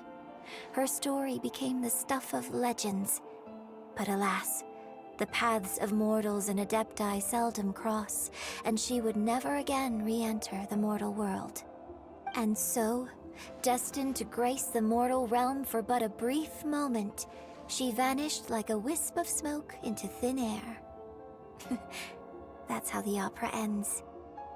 I really like this story. But I personally think that perhaps the little girl was not as brave as the opera makes her out to be. I'm not sure she deserves all the praise she is given. I've never considered that before. Opera is always an interpretation of the events it purports to portray. A certain degree of deviation from the truth is always inevitable. When my father wrote the script for this play, I suppose his intention was to inspire his audience with the character of the Divine Damsel. I think it's a great story. The ideal story. Well, it sure inspired Paimon! Let's go get ourselves some Star Splinter Iron! Yeah! This should be enough Star Splinter Iron. Now we just need to find that Sabrosium. I think I saw a village on our way here. Master Zhang said we should ask the locals for help. Why don't we try there? Hey, there really is someone here. Yunjin, looks like you were right. Excuse us, sir. Can we ask you something? Huh. He didn't seem to catch that. Hello, sir. We were just passing by and wanted to ask if you happen to know anything about Sabrosium. Is he trying to tell us to look for clues in the village? Well, whatever. Guess we're on our own here. Shenhua, Yunjin, let's have a look around. Sorry, you can go ahead without me. I'd like to have a word with this gentleman. If that's okay with you, Uncle Mingjin. It's Shenhe. Shenhe. You're alive. The rumors were true. So, all these years? I'm sorry, I don't know how to find Subrosium. But I think you can find some information in the village. This place is deserted now. No one ever comes here. So you can rummage around all you want. Huh? You know this guy, Shenhe? Thank you, kind sir. We'll go and take a look around. Don't worry. Mingjun has no ill intention towards Miss Shenhe. She'll be quite safe. Okay, then let's see what we can find in this village. The remains of a god, an abandoned village, Mount Tianheng. Does this mean that the true story of the divine damsel of devastation happened right here, in this village? The time frame certainly matches, so it seems we're in the right area. Let's keep looking around. What's this? So, Shenhe is the divine damsel? Now that I think about it, she does behave rather like an Adeptus, and she is about the right age. So that's why I've been getting the strangest feeling whenever I chat with her. I should have noticed it earlier. According to this text, the divine damsel from the opera was actually the daughter of the loving couple. And she didn't volunteer. She was sacrificed to the monster by her own father. Oh, the truth is even more lamentable than the opera. Now I understand why Shenhe said the girl was not as brave as people think. It wasn't her choice to enter that ghastly situation. She was forced into it. It looks like my father may need to make a few revisions to his beloved opera. We've looked everywhere, but still no mention of Subrosium. Let's have a look over there.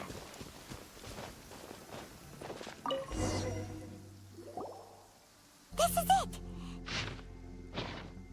So basically, we need to go to the middle of the lake south of Mount Tianheng at dusk, and we'll find us some Subrosium! Let's go back and tell Shenhe the news!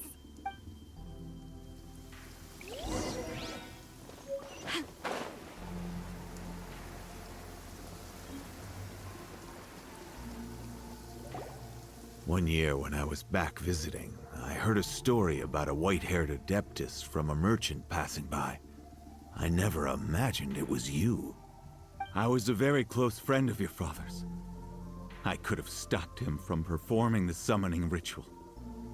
I had plenty of chances, but I couldn't bring myself to stand up to him.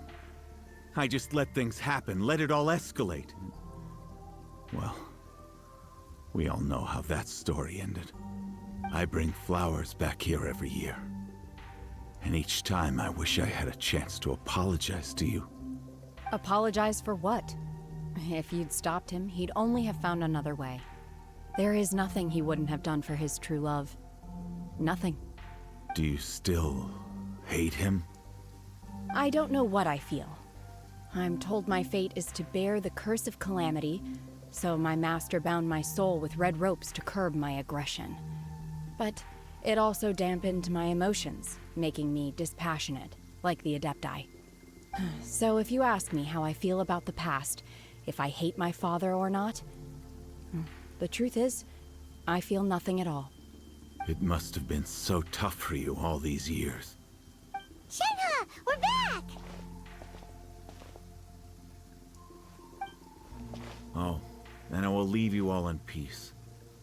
Shenhe, it brings me some solace knowing that you are okay. I'll tell you more about the old times next time we meet. Thanks, mister. We found some info in the end.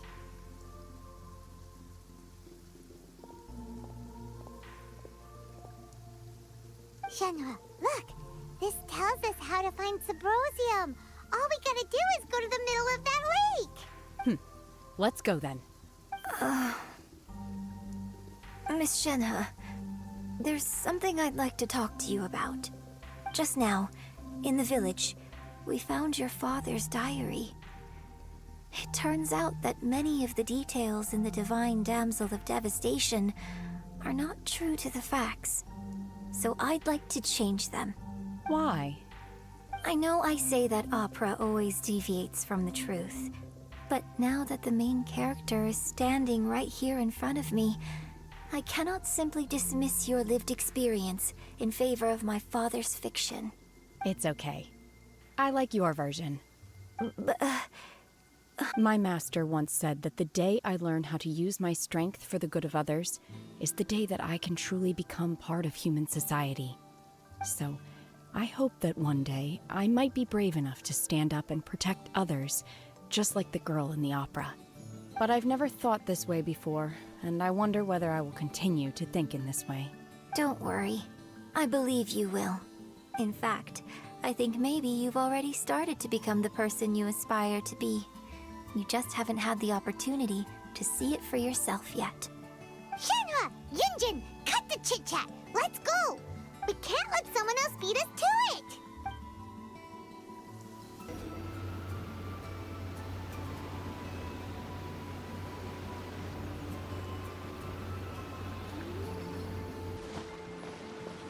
That's everything we need! Let's head back and report in! Paimon's curious if Beto's made any progress. Oh, goodness. So, are they okay? This is some top quality ore you found. I think I'll get a good end product out of these. Guess now it's my time to shine. Hey everyone, how's the A-team doing? I ran into a bit of a brick wall on my end. Suling's never seen a Wonder Core before, and says it'd take a lot of research for him to get up to speed. Leave the Wonder Cores to me. I'll work on them while you go about your business. Don't worry. It won't take me too long. Much obliged, Master Zhang. We should look into the Adepti sigils next, but where should we find items relating to the Adepti? I'll sort that out. Oh? You got this then?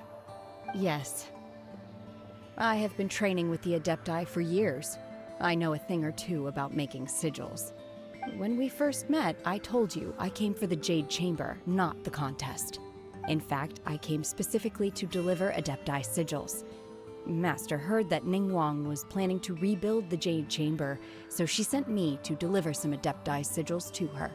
Master also said she hoped that I can take this opportunity to rejoin human society. But now that I'm here, I wonder if I've been removed from the world for too long. There's so much basic knowledge that I lack. Maybe it won't work for me to stay here after all. But either way, I'm very glad to have met you, and I'll take care of those Adepti sigils. Without knowing the ins and outs of your situation, I can't say whether you should stay or not. But now that our paths have crossed, we'll always have a connection. So if you're ever feeling down, come find me on my ship. There'll be a drink waiting for you. Thank you. So, Master Zhang, I'll need to use your facilities to make the sigils. Fine by me. I'm actually curious to see how the Adepti arts work. Maybe I'll learn something.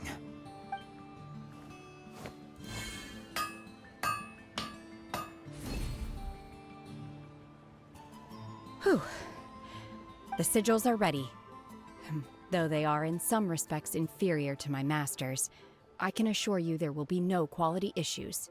I've finished forging the things you asked for, too. Great! Let's go submit them before someone else gets there ahead of us!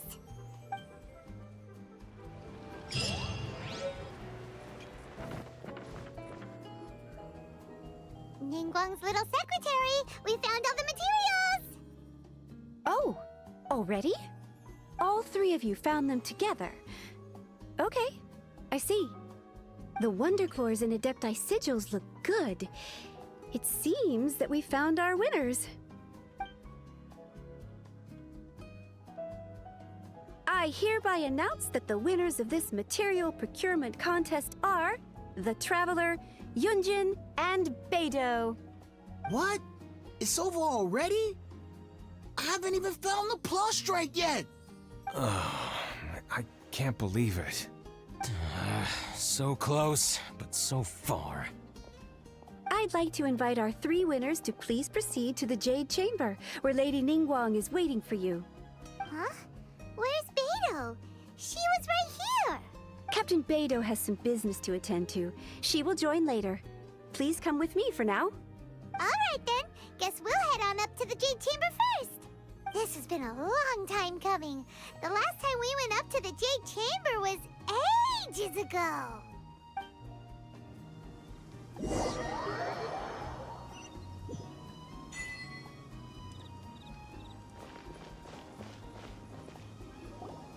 Combine the Adepti sigils with the Wonder Cores and insert them into the Jade Chamber's control compartment. The construction of the new Jade Chamber is now officially complete. Once the tethers are released, it will soar into the sky. Thank you all for your work. Now it is time for me to fulfill my promise. Yeah! Miss Yun, I've already heard something about the reason for your involvement. You are looking for a venue for your new opera, aren't you? That's right. Lady Ningguang, I would like to hear your opinion. The unveiling of Miss Yun's grand new opera surely requires a venue of equal grandeur. So what would you say if I proposed that we stage your first performance right here, in the newly built Jade Chamber? The Jade Chamber offers a splendid panoramic view of the mountains and the bustling city. It is fitting for the finest performance to be hosted in the heavens. I can think of no better stage for you than here, Miss Yun. Thank you, Lady Ningguang. Then I will prepare my props and other articles shortly. Please allow me to bring all these aboard the Jade Chamber. You're quite welcome. It's truly what a good opera deserves. A traveler, Shenhe, Paimon, I'll be leaving now. Do come and see my play when the time comes. You're next. What is your question? I should clarify. I do not know your brother's whereabouts. Please, don't waste your question on this matter. Wow, you're a mind reader, Ningguang. Oh well, guess Paimon will ask a question then. Managing a successful business is not as simple as you might think. Capital, connections, sensitivity to the trends, and instinct for what is a good opportunity.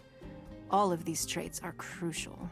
If you want to know how to make money, I will honor our agreement and give you an answer. But that is not to say that it will work for you. Wow, Paimon hadn't even asked the question yet. Your question was written all over your face. Now look, you helped me rebuild the Jade Chamber, and I intend to repay you handsomely for it. So I promise you that should you one day require financial assistance, you may seek employment here. I will pay you at the highest rate of remuneration. Oh, great! So next time we run out of Mora, we just need to come to Ningguang? No more questions from us. Shenhe, you got a question? Me? Yes, this was a group effort. Thank you. But I don't have anything to ask. Are you sure? This is a once-in-a-lifetime opportunity.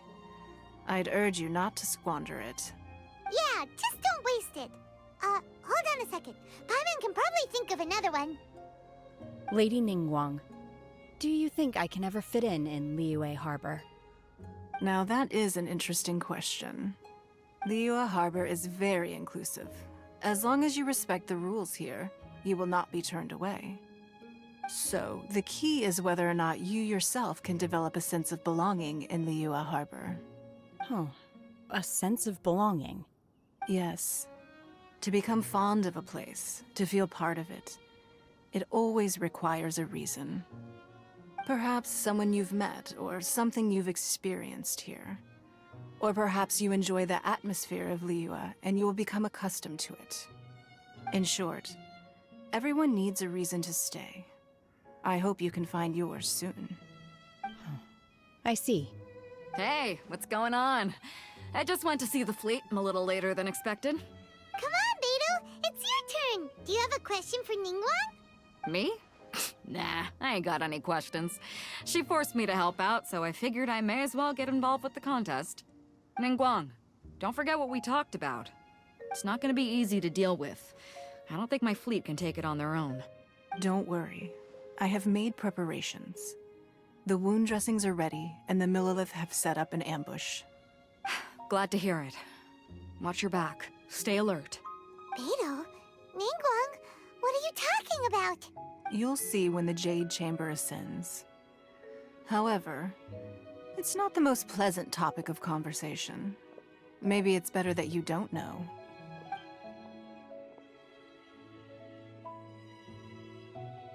When I first set foot in the Jade Chamber, I stood at the edge of the platform and looked down upon Liyue Harbor far below. At that time, I dreamed that one day the Jade Chamber's shadow would be seen in all 7 nations of Teyvat. My wish has not changed to this very day. However, it is not only out of consideration for myself that I have built the Jade Chamber anew at this time. I hope the Jade Chamber will always float in the skies above Liyue Harbor, bearing witness to the prosperity and peace of the human world. And I hope that you can all witness it with me. Let the Ascension ceremony commence!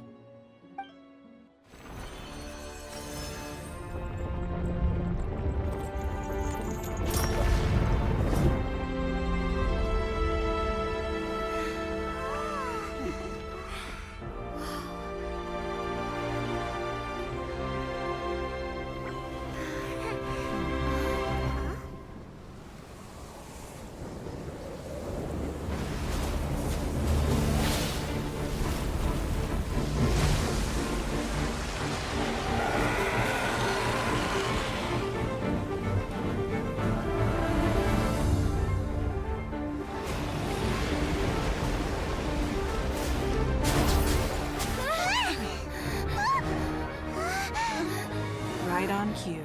The Avenger of the Vortex, Beisht. Who is that? Osial's wife. Final follower of the Overlord of the Vortex. Sounds like you knew this was coming! Beidou sensed something was stirring in the deep. She warned me months ago. Knowing she harbors hatred toward the Jade Chamber, I chose to rebuild it now as a way of drawing her out. Got it. Well, let's go fetch the Adepta. No. Huh? In this human age, the people of Liyue must find a way to overcome this crisis on our strength alone!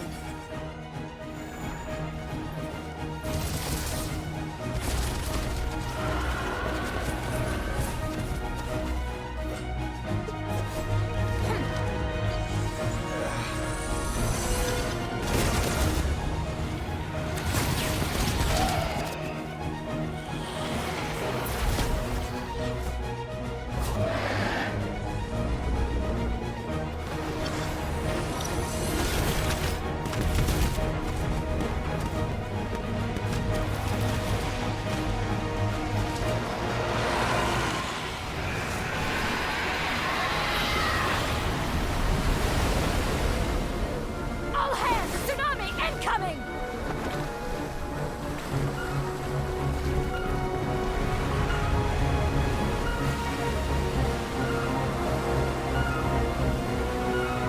What's that? Wait! A giant wave!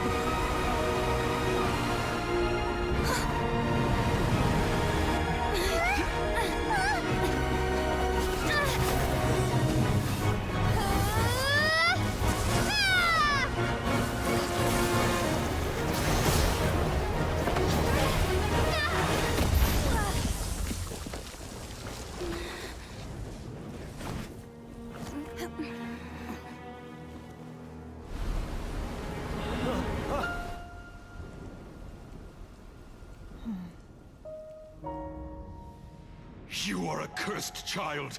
Your life brings nothing but disaster to us all. At least if you die, I can bring her back. The day you learn how to use your strength for the good of others is the day that you can truly become part of human society.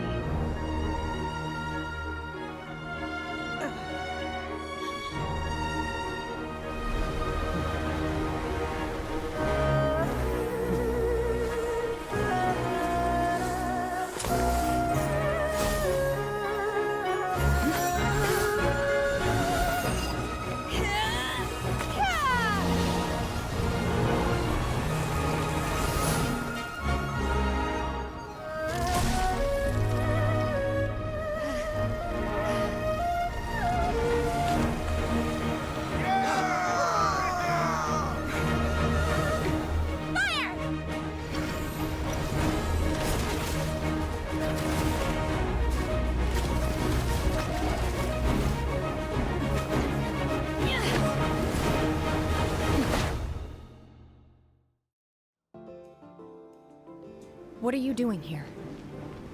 We can't let you be the only one taking this risk! I hardly see this as a great risk. The people of Liyue Harbor are well prepared, and she is already badly injured. Only sheer willpower is keeping her alive. I may be nearing the end of my stamina, but in a fight to the death, I think I have the upper hand. We'll help too!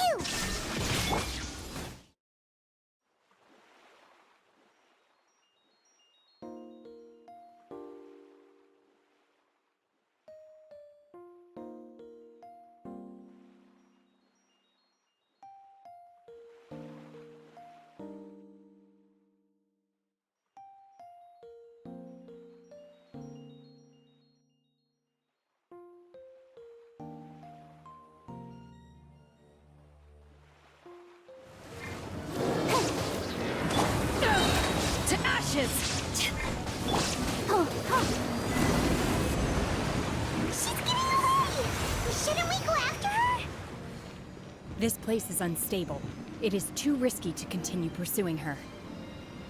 If the place collapsed, the consequences would be disastrous. Let's head back.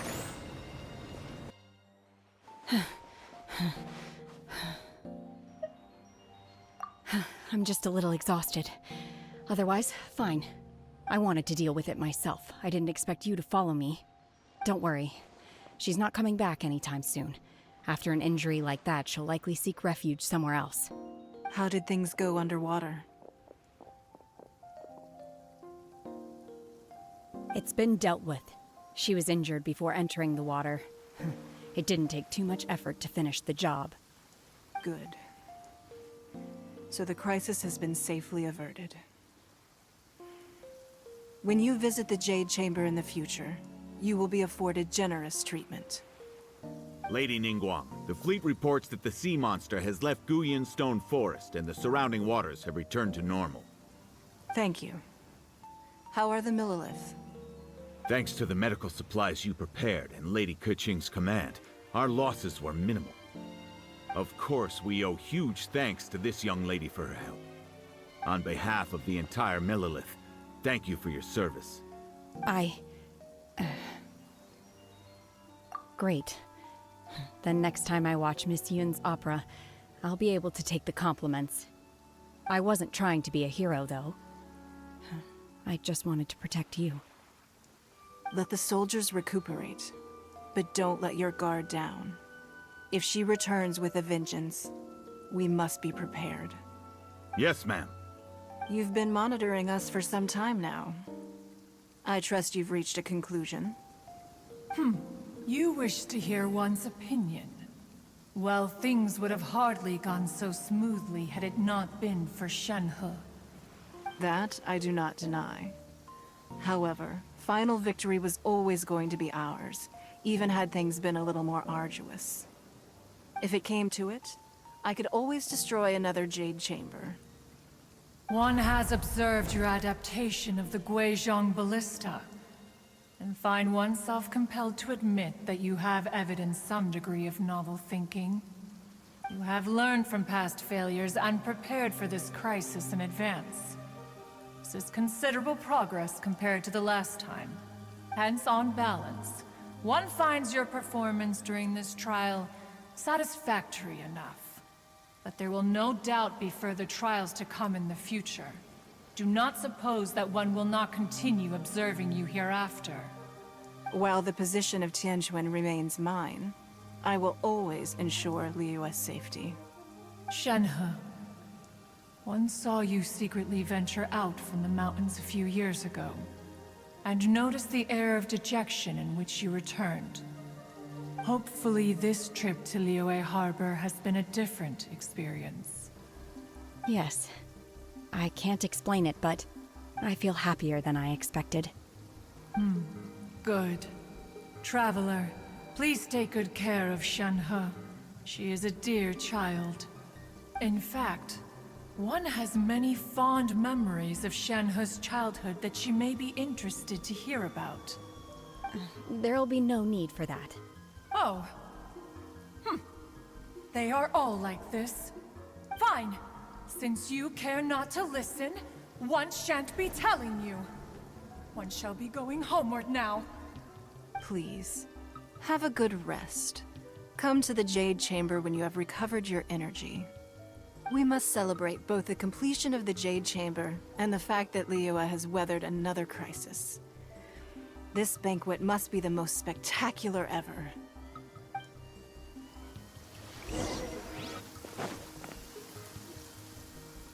Wow!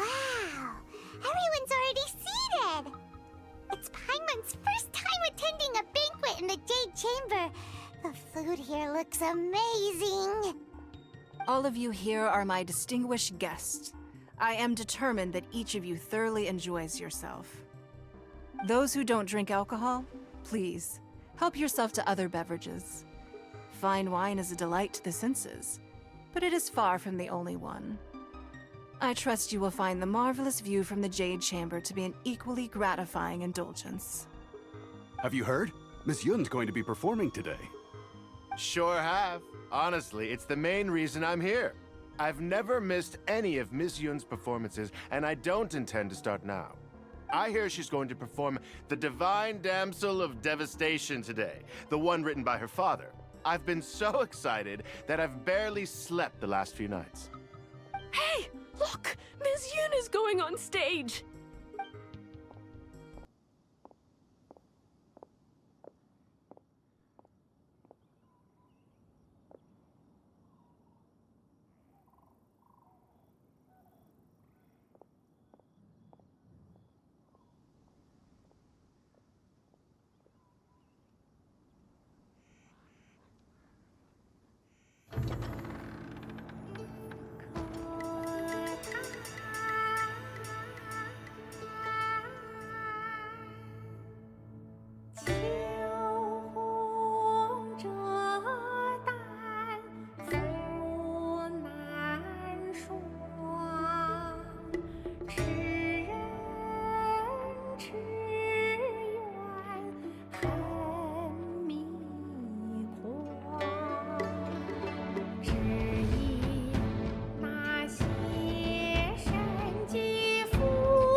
神女劈冠到这里本该接近尾声，但今日我再添一笔，唱与诸位听。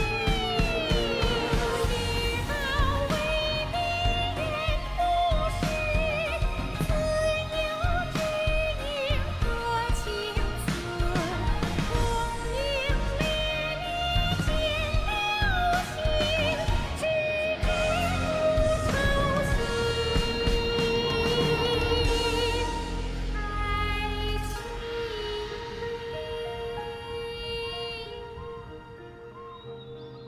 彼时鹤归，茫茫天地无依靠，孤身离去。今日再会，新朋旧友坐满堂，共聚此时。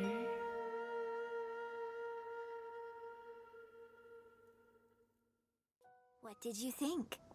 Personally, I thought I sang rather well. It was beautiful! Paimon wants to learn too! It was wonderful. Also, thank you. You're welcome. Thanks to you, the Divine Damsel of Devastation is a more nuanced tale than ever. The play has an ending, but life goes on. I believe you will find a way to fit in Liyue Harbor. Thank you. I think I've found the opportunity I needed to change. Ms. Yun, here you are. Great to see you. Huh? Hey, this young lady with the white hair looks like some kind of VIP. Yeah, that's it, like an Adeptus. Wait, you're the girl from the opera, aren't you? The divine damsel herself. And look who else we have here, the illustrious traveler. Well, I'll be. This was definitely worth showing up for. Let me pull up a chair, all right. We'll all have a friendly chat, get better acquainted. Alternatively, you could leave us alone. That is, if you'd prefer to finish your drink via the orifice of your own choice. Uh-oh, this feels all too familiar. Shenhe's back to her old self again. Hey, what are you doing? Calm down, Shenhe. Calm down.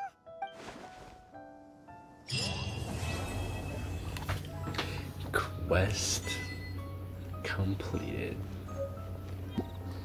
That's gonna do it for this episode, guys. If you enjoyed, leave a like, hit that subscribe button, and as always, God bless y'all, and peace out.